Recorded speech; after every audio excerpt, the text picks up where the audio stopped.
तरह के प्रचार चल रहे जिनका कोई मतलब नहीं, कोई मतलब हल होने वाला नहीं, उनका प्रचार कर रहे हैं केवल एक स्वार्थ के नाते से, कुछ मिल जाए कुछ मिल जाए कुछ मिल जाए।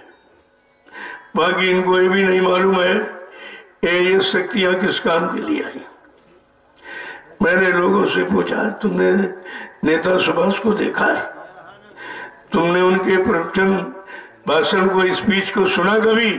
कहते नहीं। जब नहीं सुना तब क्यों बात करते उनकी? जब जानते हो अगर आ जाए तो तुम पहचान लोगे क्या? क्या पहचान लोगे? तुम्हारे पास एक फोटो है, वो आर्मी फौज वाला। अरे जब आदमी बुढ़ा हो जाता है अकल शकल सब बदल जाती है। तुम कैसे पहचानोगे? जब तक कोई पहचान कराने वाला नहीं मिलेगा। जो शक्तियां यहाँ पर आई उनकी पहचान किसने की है? ये इतिहास बताया है समय के गुरु ने। भगवान राम जब आए क्या उनके माँ बाप पहचान पाए थे कि हमारा बेटा ईश्वरी शक्ति है या विनाशकारी शक्ति है या परिवर्तनकारी शक्ति है? कुछ नहीं मालूम, कोई नहीं पहचान पाया। पहचान किसको थी? गुरु विश्वामित्र को। जब उनका यज्ञ विध्वंस राक्षस करने लगे तो उन्होंने बैठकर साधना किया। साधना से देखा अरे काम करने वाला तो आ गया, चलो। पुरन पहुंचे, राजा दशरथ से मांग के ले आए। अब उनको नहीं मालूम क्यों लिए जा रहे हैं, क्या काम कराएंगे, ये पता किसी को नहीं है। अपने आश्रम पर रखा सारी नीति, युद्ध नीति, प्रेम नीति, न्याय नीति, सत्य नीति, सब सारी नीतियों का भंडार एकदम सिखा करके उनको दक्ष कर दिया। जब पारंगत कर दिया तब कहा सिखा तो दिया, जरा इसकी परीक्षा ले। इसने कुछ सीखा कि कुछ नहीं सीखा, क्योंकि परीक्षा के बगैर इल्म की जानकारी नहीं होती। विद्यार्थी पूरे साल पढ़ता रहे लेकिन अपना रिजल्ट नहीं बता सकता, अपनी योग्यता नहीं बता सकता। वो कौन बताएगी? परीक्षा। वो दूसरे की इच्छा पर निर्भर है, तुम्हारे पर नहीं निर्भर है।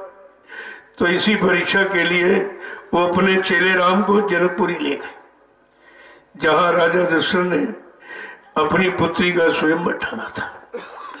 सारे देश देश के जो जितने धनवान बलवान बुद्धिमान से सबको निमंत्रित किया। जैसे आवाज लोगों ने सुनी कि अपनी बेटी की शादी कर रहे हैं, सब एकदम दौड़ पड़े। क्यों? बहुत बड़ा लालच था कि राजा जनक की बेटी है, बेटा नहीं है, तो बेटी भी मिलेगी, राजपाट, धन दौलत, खजाना सब मिलेगा। इस लालच में एक ही आवाज में सब इकट्ठे हो गए। जब सब इकट्ठे हो गए तब राजा जनक ने अपना फरमान जारी किया। कहा भाई मैंने आप लोगों को किस लिए निमंत्रित किया है कि मैं अपनी बेटी का विवाह करना चाहता हूं, और आधार है ऋषि दधीच की हड्डियों से बना अजगो धनुष का। ये आधार रखा, जो इस धनुष को तोड़ देगा मैं अपनी बेटी को विवाह उसी से करूंगा। यानी शक्ति परीक्षण। धनुष का मतलब शक्ति परीक्षण था। कहा मैं एक एक व्यक्ति का शक्ति परीक्षण करना चाहता हूं, जो शक्तिशाली निकलेगा और धनुष को तोड़ देगा अपनी बेटी का विवाह उसी के साथ कर। बस केवल बात तो इतनी ही है, लेकिन कितनी पहचान इसमें भरी हुई है।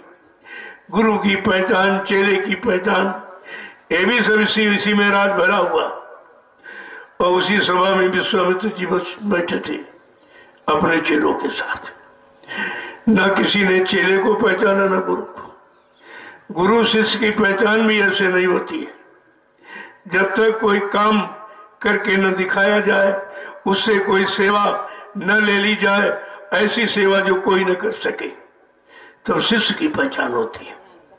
तो विश्वामित्र जी चुपचाप बैठे, बल्कि लोगों ने बड़ी आलोचना की उनकी, बहुत हंसी मजाक उड़ाई कि देखो ये बुढ़ा भी शादी करने आया, इसको भी औरत की जरूरत है। लेकिन किसी को क्या मालूम कि ये राजा जनक की अहम समस्या का समाधान गुरु विश्वामित्र की मुट्ठी में है, ये किसी को नहीं मालूम था। और सब हंसी मजाक कर रहे हैं तरह तरह से, वो चुपचाप बैठे, कुछ नहीं बोल रहे।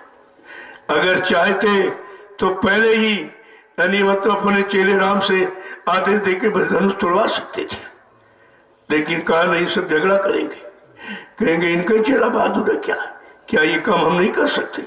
गुरु सबको मौका देता, सबको मौका देते, चुपचाप बैठे हैं, सबकी सुन रहे हैं, कुछ नहीं कह रहे, सब अपने अपने बल पर उसको आजमाने लगे, लेकिन सब फेल हो गए। कोई तिल भर मुंह में न सके उचकाई, तिल मात्र भी धनुष को खिसका नहीं पाए। उठाना तोड़ना तो बहुत बड़ी बात, जब ये उठा नहीं पाए तो बेचारे बड़े शर्मिंदा हुए। अब शर्मिंदा, इनको क्रोध आ गया। जब मानव बुद्धि में क्रोध आता है, बुद्धि का विवेक ज्ञान शून्य हो जाता है। अब क्रोध आ गया। जो व्यवस्था बनाई थी राजा जनक ने कि एक एक योद्धा अपनी शक्ति का परीक्षण देगा, इन लोगों ने आपस में मशवरा किया, कहा उठो हजारों योद्धा और जबरदस्ती धनुष को उठा तोड़ के फेंक दो। लेकिन इनको क्या मालूम है कि बुद्धि विवेक ज्ञान खत्म कर दिया हो। अगर हजारों योद्धा मिलके धनुष को तोड़ देंगे तो सीता का बंटवारा कैसे होगा।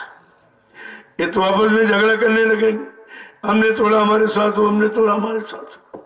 लेकिन जहां पर समय का गुरु बैठा होता है, ऐसा जघन्य अपराध नहीं होने देता। समय के गुरु विश्वामित्र जी वहीं बैठे थे, लेकिन उनकी अदृश्य शक्ति का परिचय तो किसी को नहीं। वो कौन सी दया कर रहे हैं, ये कैसे मतलब रोक रहे हैं। जब हजारों योद्धा उठे, कहते सहस भूप सब एक ही मारा, और उठे उठावे टरे नटारा। हजारों योद्धा उठे, उनसे भी धनुष नहीं उठा, वो भी हार गए, सब हारी मान के बैठ गए। देखो गुरु के बोलने का समय कैसा होता है। गुरु कब अपने शिष्य को आदेश देते हैं कि जब सब हार जाते हैं, सबके बल पर समाप्त हो जाते हैं। और लिखा है कर कर चले सब दंड प्रणामा। दंडवत को प्रणाम करके जब सब चलने लगे, तब विश्वामित्र जी ने सोचा अब मेरे बोलने का समय उचित है। देखो गुरु कब बोलता है। विश्वामित्र समय शुभ जानी, बोले अति स्नेह मृदुवानी। अपना शुभ घड़ी मुहूर्त ये सब जानकर तब बोले, तब अपने शिष्य राम को आदेश दिया कि उठो राम भंजो शिव चापू और मेटो ताप जनक प्रताप। उठो, मेरे आदेश हुक्म का पालन करो, और जिस दुख से आज राजा जनक जल रहा, इस दुख को दूर कर दो। दुख दूर करने का आदेश गुरु का होता।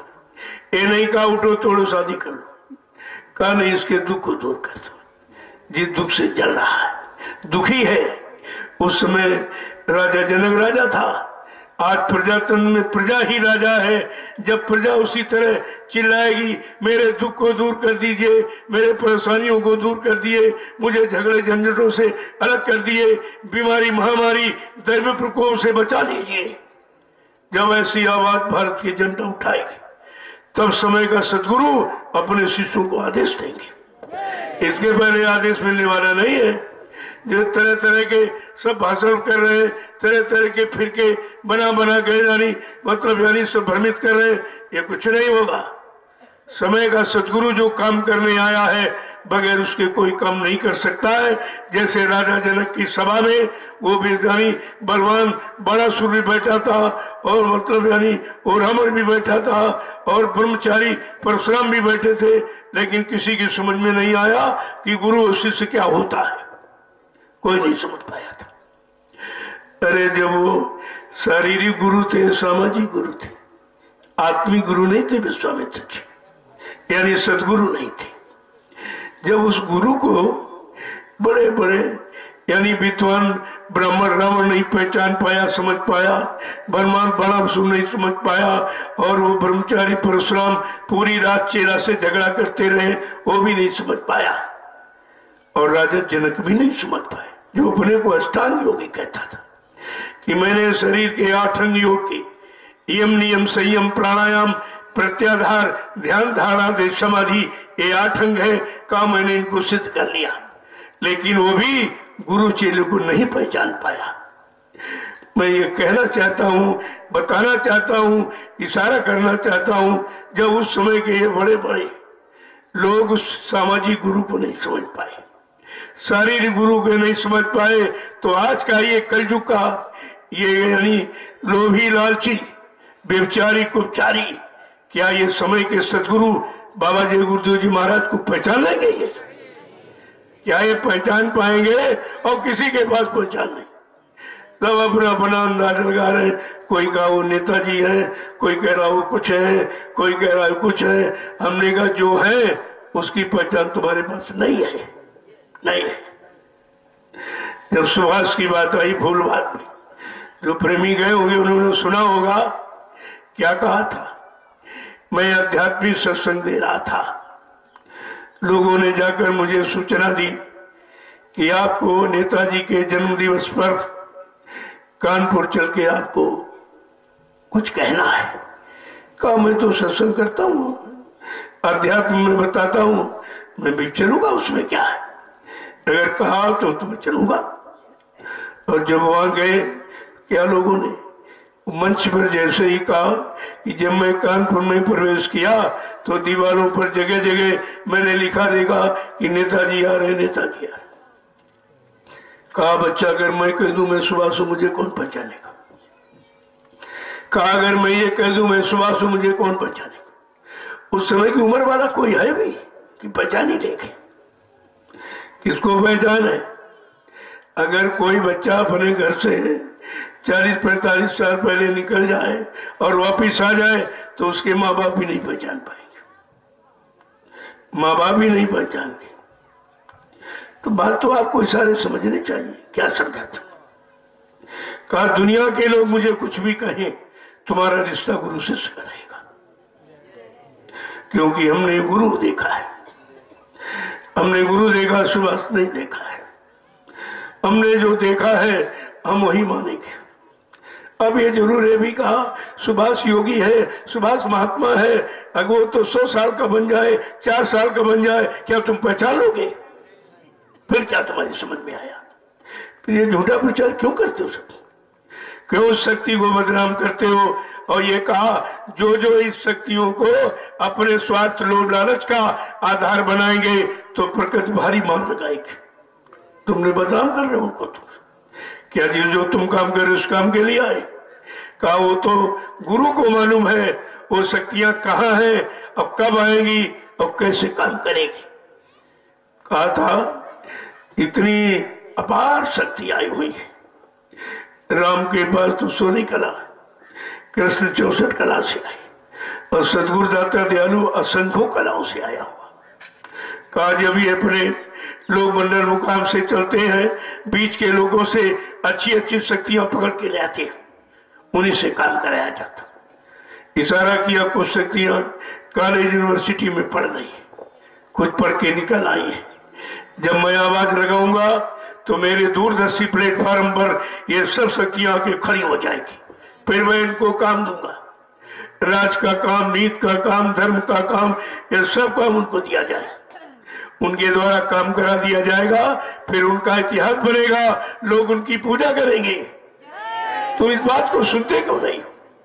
क्यों आप असली सत्संग को नहीं सुनते हो? असली संदेश सारों के क्यों नहीं समझते? तुम्हारे बस की कोई बात नहीं है।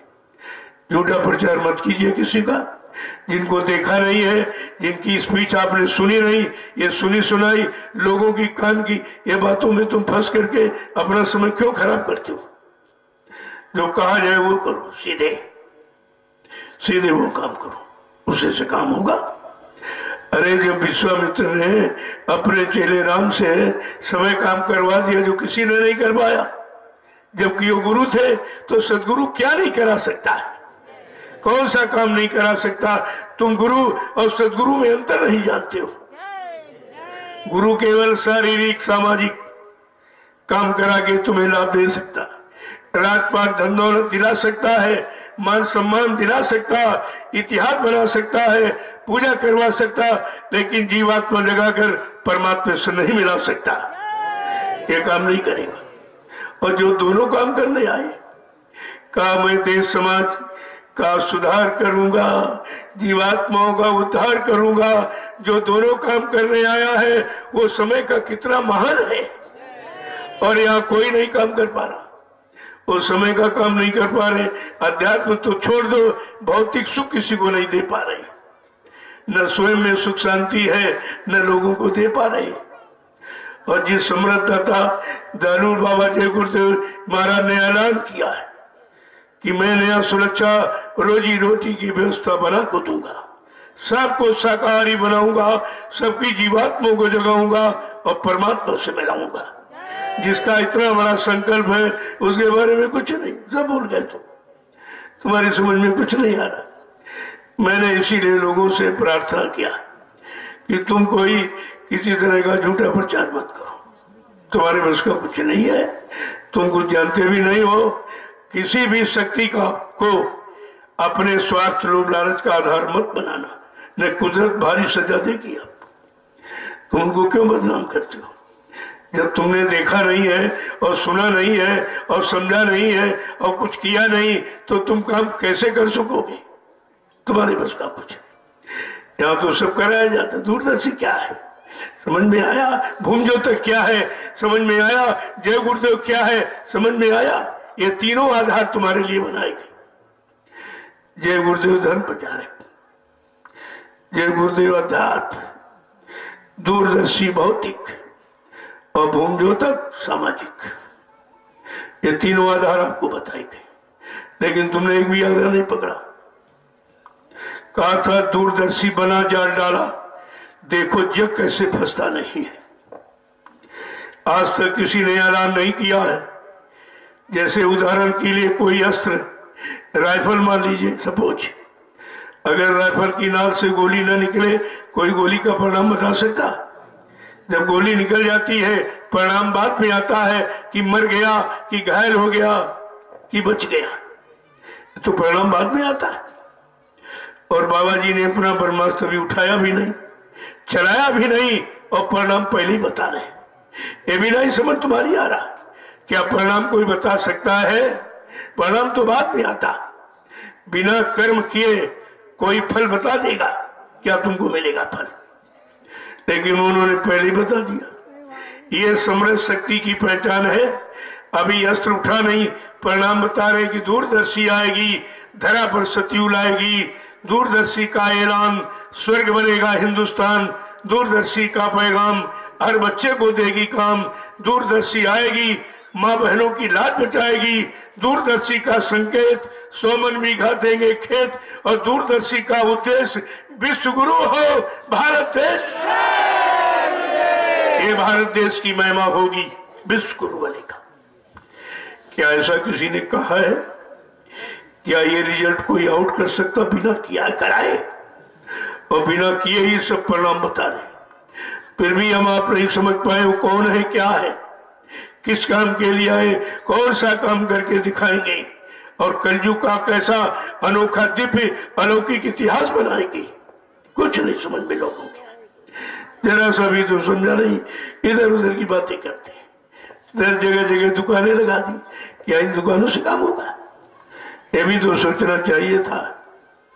जब सब एक जगह नहीं खड़े होंगे, क्योंकि कलयुग का सिद्धांत है कलयुग संघ है शक्ति, कलयुग में संघ संगठन ही शक्ति है। ये सब विघटन की उम्र है। कोई 10 आदमी उधर लिए जा रहा, 100 आदमी उधर बहकारा, 1000 आदमी इधर बहकारा, इससे कोई काम होगा? तुम भी मारे जाओगे, भी मारे जाएंगे, तुम्हारा भी नुकसान इनका भी नुकसान हो जाएगा। इसलिए समय की आवाज को समय से सुनना चाहिए, और सुन करके आवाज सुनते हो तभी दौड़ते हो। आवाज जब लग गई परिवर्तन की तो आपको परिवर्तन की तरफ दौड़ना चाहिए, इधर उधर फिरकों की तरफ नहीं, उधर से कोई काम नहीं होगा।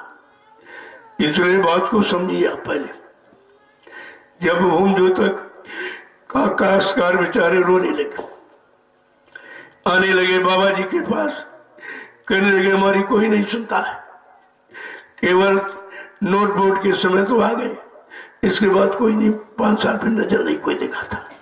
अरे कहा भाई तुमको कोई धोखा दे रहा, तुम एक बार संभल के खड़े हो जाओ।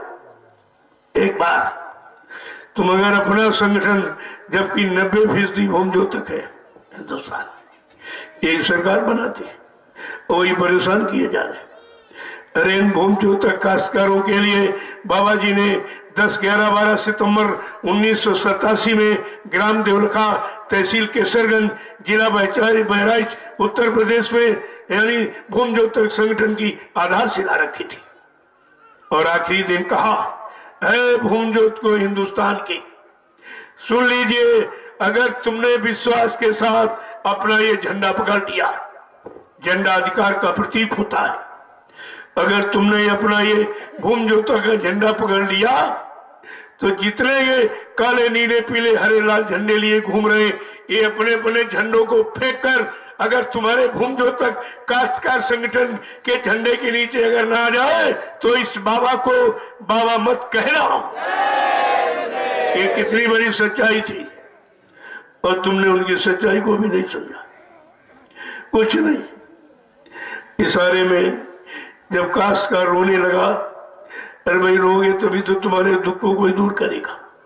जब सब चिल्लाने लगे तो बाबा जी ने इशारे में क्या कहा था कि उठो भूमि ज्योतक पकड़े ध्वजी को कर में, उठो भूमि ज्योतक पकड़े ध्वजी को कर में, सड़क छाप नेता ये रहने न पावे, सबके इनको दे दो मतदान द्वारा, सबके इनको दे दो ये निज ज्ञान द्वारा, बसेरा कभी फिर ये लेने न पावे, बसेरा कभी फिर ये लेने न पावे, उठो भूमि ज्योतक पकड़ ध्वजी को कर में, सड़क छाप नेता ये रहने न पावे।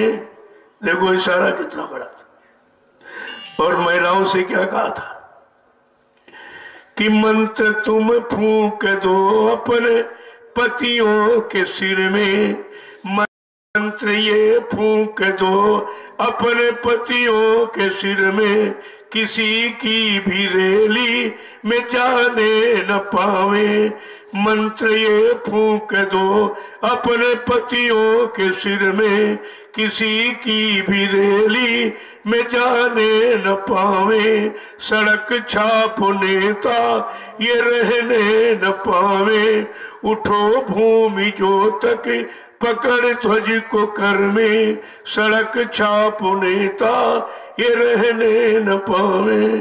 कितना बड़ा इशारा था भारत की जनता की। महात्मा समाज देश के हित ऐसी हमदर्दी होती, उनको उनका दुख है, उनको उनकी तकलीफ है और मालूम है कि ये तकलीफ कैसे रफा दफा होगी, ये दुख कैसे जाएंगे, झगड़े झंझट कैसे जाएंगे, प्राकृतिक प्रकोप बीमारी महामारी कैसे जाएगी, इसने पूरा इशारा किया था। और ये भी कहा था देश समाज के कल्याण के लिए अपना एक एक बेटे का संकल्प करो जो देश समाज की रक्षा करेगा। जो बेटा तुम्हारे किसी काम में हो उसका संकल्प करो। बेटा तुम्हारे घर में रहेगा, समय से उसमें क्या भरा जाएगा और कैसा काम कराया जाएगा कि वो तुम अपना काम कर लेगा, तुम्हारा नाम कर देगा। ये सब संकल्प ले आएगा। ऐसा नहीं है तुम्हारे पास गुरु का कोई वचन नहीं, तुम निंदा आलोचना बुराई में जुटे पड़े हो। हकीकत सत्यता गुरु की क्या गुरबाणी असली क्या है उसको तो तुम भूल गए, वही तुमको बताई जा रही है। कहा था इशारे में कि देश धर्म की रक्षा खातिर जय गुरुदेव ने ललकारा, एक बेटा अर्पण कर दो है गुरु का यही सारा। कितना बड़ा संकेत था। देश धर्म की रक्षा खातिर जय गुरुदेव ने ललकारा, एक बेटा अर्पण कर दो है गुरु का यही सारा। माँ बहनों की लाज बचाते न माँ बहनों की लाज बचाने हित पैगाम उचारा, न्याय सुरक्षा लाने को दूरदर्शी अस्त्र संभारा, एक बेटा अर्पण कर दो है गुरु का यही इशारा, देश धर्म की रक्षा खातिर जय गुरुदेव ने ललकारा।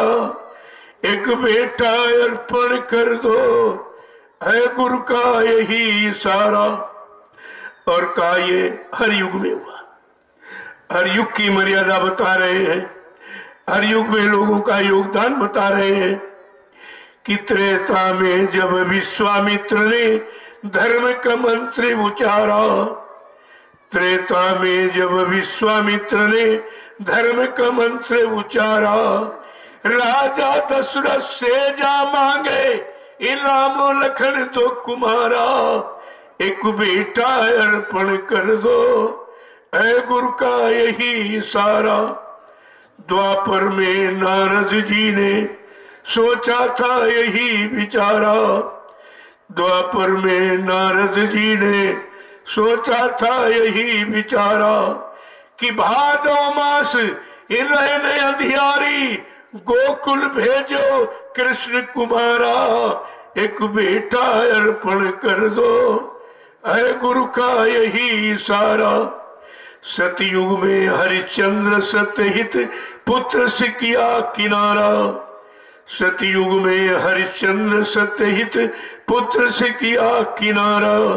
और मोर ध्वज ने ये धर्म के खातिर चलायो पुत्र पर आरा। एक बेटा अर्पण कर दो, है गुरु का यही इशारा। देश धर्म की रक्षा खातिर जय गुरुदेव ने ललकारा। एक बेटा अर्पण कर दो, है गुरु का यही इशारा। आजाद भगत नेता सुभाष आजादी के रखवारा, आजाद भगत नेता सुभाष आजादी के रखवारा। कहे गुरुजी ये सुंदर अवसर तुम्हें मिली न बारंबारा। एक बेटा अर्पण कर दो, है गुरु का यही इशारा। देश धर्म की रक्षा खातिर जय गुरुदेव ने ललकारा।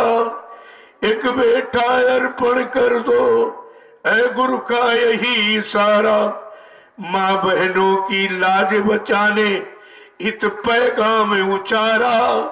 न्याय सुरक्षा लाने को दूरदर्शी अर्थ संहारा, न्याय सुरक्षा लाने को दूरदर्शी अस्त्र संहारा। एक बेटा अर्पण कर दो, है गुरु का यही तारा। जय गुरुदेव, जय गुरुदेव, जय गुरुदेव, जय गुरुदेव। नाम किसका? प्रभु का। जय गुरुदेव। नाम किसका? प्रभु का। प्रभु का प्यारा नाम। जय गुरुदेव।